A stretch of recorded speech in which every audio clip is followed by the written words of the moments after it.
इंसान का जन्म इंसानी शक्तियों के साथ होता है। जैसे कि एक इंसान किसी भी जीव से ज़्यादा कलर देख सकता है, उसकी समझ, उसकी बुद्धि, उसकी सोच पृथ्वी पर मौजूद किसी भी प्राणी और पक्षी से अनेक गुना ज़्यादा होती है। इंसान का दिमाग उसको पृथ्वी पर सबसे विकसित जीव मानता है, लेकिन क्या वाकई में हमारे पास इतनी शक्ति है जितनी हम रोज़मर्रा की ज़िंदगी में उपयोग करते हैं, या फिर उनमें से कई गुना ज़्यादा शक्तियाँ हम में मौजूद है? वैज्ञानिक कहते हैं कि हम जीवन पर्याप्त ज़्यादा से ज़्यादा हमारे दिमाग का 20 से 21% उपयोग कर पाते हैं। बाकी का लगभग 70% हमारे दिमाग का हम उपयोग नहीं करते। लेकिन कुछ लोग दुनिया में हुए हैं जिनका किसी कारण से दिमाग का वो हिस्सा एक्टिवेट हो गया है जिसका आम इंसान उपयोग नहीं कर सकता। आइए आपको इस वीडियो में 3 ऐसे लोगों के बारे में बताते हैं जिनके दिमाग की और उनकी शरीर की क्षमता हमारी सोच से भी परे थी और उनके जीवन में घटी घटना किसी चमत्कार से कम नहीं थी। तो चलिए जानते हैं उन 3 लोगों के बारे में। लेकिन उससे पहले नए व्यूअर चैनल को सब्सक्राइब कर लीजिए, साथ ही बेल आइकन भी दबा दीजिए और ऑल पे क्लिक कर दीजिए ताकि आने वाली वीडियो का नोटिफिकेशन आपको सबसे पहले मिल जाए। एडगर कायसे 1877 में अमेरिका में जन्मे एडगर कायसे के जीवन में एक अनोखी घटना घटी। जब वो 25 साल के थे तब गिर जाने से वह कोमा में चले गए थे। उनको हॉस्पिटल ले जाया गया। डॉक्टरों ने काफ़ी प्रयास किया लेकिन उन्हें होश में नहीं ला जा सका। अचानक एक चमत्कार हुआ और कुछ दिन बाद वो बोल पड़े। सभी लोग आश्चर्यचकित हो गए क्योंकि जब एडगर बोल रहे थे तो वह होश में नहीं थे, वह अभी भी कोमा में थे। उनके शरीर पर अगर कोई घाव भी किया जाए तो उन्हें पता नहीं चल सकेगा, लेकिन बस किसी चमत्कार स्वरूप वह बोल पड़े।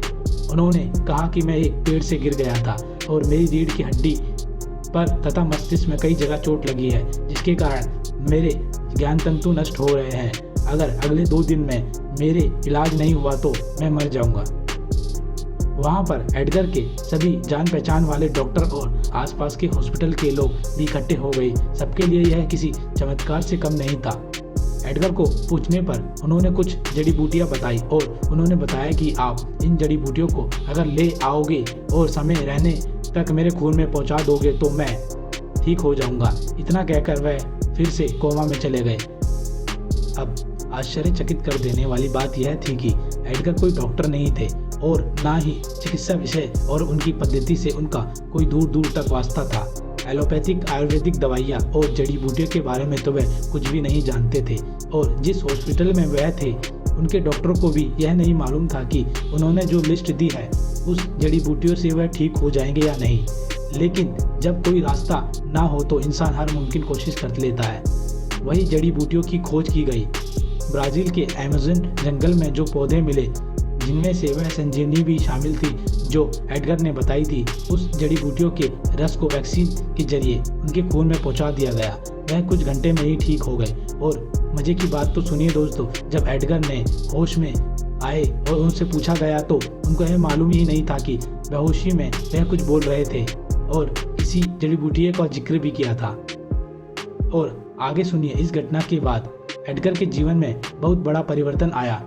आंख बंद करके जब भी वह किसी रोग के इलाज के बारे में सोचते थे तब उनको पता नहीं कैसे कुछ ना कुछ मिल जाता था। और आप मानोगे नहीं, उनके पूरे जीवन काल में उन्होंने लगभग 30,000 लोगों को मौत के मुंह से बचाया था। एडगर का जीवन आज तक के मेडिकल साइंस में दर्ज किए गए सबसे बड़े चमत्कार में से एक है। आप उनके बारे में गूगल में और सर्च कर सकते हैं और उनके जीवन के बारे में भी पढ़ सकते हैं। अब दोस्तों, इस बात का जवाब आज तक नहीं मिल पाया कि कोई व्यक्ति कोमा में कैसे बोल सकता है। साथ ही बोलने के साथ साथ वह उन दवाइयों को भी बता सकता है जो उसके इलाज के लिए भी योग्य है। श्रीनिवास रामानुजन दक्षिण भारत के कुंभकोणम नाम के छोटे से गांव में 1887 में जन्मे रामानुजन एक अकल्पनीय गणित के विद्वान थे। रामानुजन का जन्म एक बहुत गरीब परिवार में हुआ था और वहाँ ज़्यादा पढ़े लिखे भी नहीं थे। वह खुद मैट्रिक में फेल हुए थे, लेकिन गणित के विषय में उनकी इतनी कुशलता थी कि आज तक दुनिया में उनसे बड़ा कोई गणित विद्वान पैदा नहीं हुआ। दोस्तों, गणित के कई धुरंधर हुए हैं दुनिया में, लेकिन वह सब शिक्षित थे। लेकिन रामानुजन के विषय में बात अलग है। रामानुजन कोई बड़े शिक्षित तो नहीं थे, लेकिन गणित के बड़े से बड़े प्रश्न को वह चुटकियों में हल कर देते थे, जो दुनिया में सबसे जटिल माने जाते थे। गणित एक ऐसा सब्जेक्ट है जिसका कोई भी इंसान को जवाब निकालने के लिए थोड़ा वक्त तो चाहिए होता है, क्योंकि बुद्धि कोई भी ऐसा काम नहीं कर सकती जिसमें वक्त ना लगे। बुद्धि पहले सोचेगी, समझेगी, फिर उसका जवाब ढूंढेगी। लेकिन रामानुजन जटिल से जटिल प्रश्न पूछने पर उनका तुरंत जवाब दे देते थे। आप प्रश्न भी खत्म नहीं करोगे और उनका जवाब मौजूद होता था। कहते हैं कि जिन प्रश्नों के जवाब देने में दुनिया के बड़े से बड़े गणितज्ञों को कम से कम 11 से 12 घंटे चाहिए होते थे, और वापस वह सवाल ठीक है या नहीं इस बात का पता लगाने में 2 घंटे चाहिए होते थे, उस सवाल का जवाब रामानुजन 1 सेकंड में दे देते थे। जब रामानुजन की ख्याति भारत में बढ़ने लगी, तब उस वक्त के सबसे बड़े मैथमेटिशियन जो कैम्ब्रिज यूनिवर्सिटी में एक प्रोफेसर थे, रामानुजन को लंदन में बुला लिया। प्रोफेसर का नाम था हार्डी। उन दिनों हार्डी दुनिया के सबसे बड़े गणितज्ञों में से एक थे, लेकिन जब वह रामानुजन से मिले तो वह अपने आप को रामानुजन के समान एक बच्चे सा महसूस करने लगे। दुनिया के कई वैज्ञानिकों ने रामानुजन के दिमाग पर संशोधन किया, लेकिन पता सिर्फ इस बात का लग सका कि वह कोई जवाब देते थे तो वह बुद्धि से नहीं देते थे, क्योंकि वह सोचने का वक्त ही नहीं लेते थे। बाकी सारी चीज़ों में समान लगने वाले रामानुजन सिर्फ गणित के बारे में अद्वितीय थे। वैज्ञानिक कहते हैं कि इसके पीछे उनकी वह आजाद मन की शक्ति का ही कमाल है, जो शक्ति रामानुजन के केस में गणित के विषय में एक्टिव थी। बाद में हार्डी और रामानुजन एक दोस्त बन गए, लेकिन रामानुजन बहुत ही छोटे उम्र में, सिर्फ 32 साल की उम्र में क्षय रोग के कारण इस दुनिया को अलविदा कहकर चले गए। दोस्तों, जब रामानुजन बीमार थे तब उन्होंने अपने मित्र हार्डी को गणित के 4 भविष्यवाणी बताई थी, जिनमें से हार्डी के जीते जी 3 सच साबित हुई थी। जब हार्डी का अंतिम समय था और वह मरने वाले थे, तो उन्होंने एक बिल बनाया और उनमें लिखा कि रामानुजन ने बताए 4 में से 3 भविष्यवाणी सच साबित हुई है, और रामानुजन ने कहा था कि बेशक चौथी भी सही होगी, इसलिए चौथी भविष्यवाणी की खोज मेरे मरने के बाद जारी रखी जानी चाहिए। और जब हार्डी मरे तब उसके 22 साल बाद रामानुजन के बताए चौथी भविष्यवाणी भी सच साबित हुई। भारत में रामानुजन, जिनको मैथमेटिशियन की दुनिया में आज भी भगवान माना जाता है। प्रहलाद जानी गुजरात के सबसे बड़े शहर अहमदाबाद से लगभग 150 किलोमीटर दूर अंबाजी नाम का एक शहर है।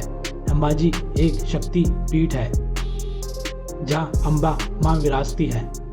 इस टाउन के पीछे एक आश्रम है जहाँ प्रहलाद जानी रहते हैं। प्रहलाद जानी का जन्म 13 अगस्त 1929 में गुजरात के एक छोटे से गांव छाड़ा में हुआ था। इनका सबसे बड़ा रहस्य यह है कि इन्होंने 1940 से लेकर अब तक ना तो अन्न का एक दाना मुंह में रखा है, ना ही एक बूंद पानी की। महज 11 साल की उम्र में उन्होंने अन्न जल त्याग कर दिया था, और आज 78 साल होने को है, फिर भी वह बिना कुछ खाए पिए जिंदा है।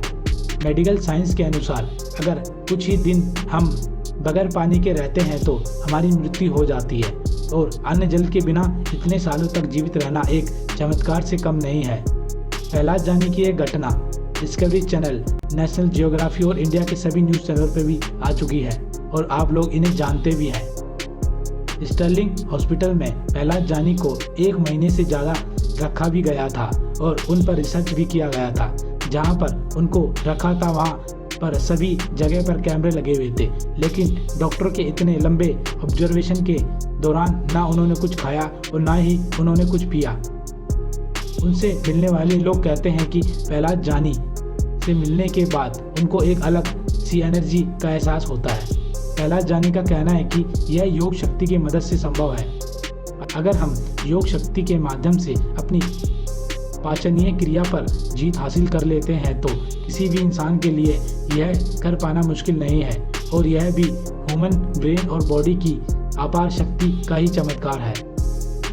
तो दोस्तों अब बात यह उठती है कि आखिर कोई भी इंसान बिना खाए और बिना पिए 78 साल तक कैसे जिंदा रह सकता है। विज्ञान की दुनिया में यह आज भी एक चमत्कार ही है कि जिसे अभी तक अनसुलझा ही माना जाता है। तो हम आशा करते हैं कि दोस्तों आपको यह हमारी वीडियो अच्छी लगी होगी।